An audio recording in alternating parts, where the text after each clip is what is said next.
Hello, my name is Brian Whitlock. I'm a veterinarian at the College of Veterinary Medicine at the University of Tennessee.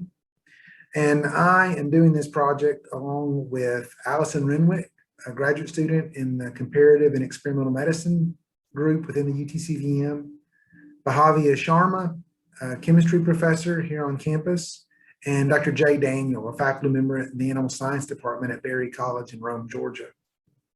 Just as we're experiencing a pandemic now as a result of COVID-19, we have been experiencing a pandemic as a result of obesity for some time in this country and throughout the world. Obesity causes inflammation, we believe, in part through causing the release of endotoxin or lipopolysaccharide, the cell wall component of gram-negative bacteria.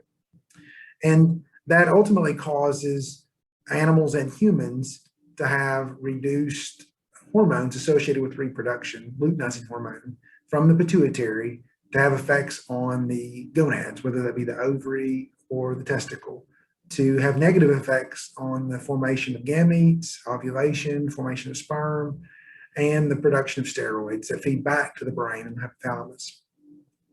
We believe these effects caused by inflammation from obesity or inflammation of disease, like some animals would experience, is a result, again, of the gram-negative bacteria and that LPS or endotoxin component going up and having effects on the hypothalamus. It's the base of the brain that controls things like appetite, temperature, and reproduction.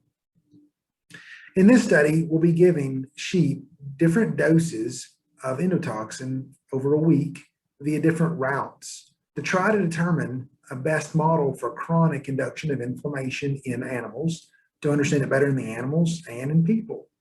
The reason this is important is there are lots of models looking at acute or transient or temporary endotoxin, but there are very few models studying the effects of chronic inflammation on this system and others within the hypothalamus. So we're going to work on developing this model and specifically look at the effects of endotoxin on things like reproductive relevant hormones, appetite or food intake, body temperature, some stress hormones, the animal's activities, and other things.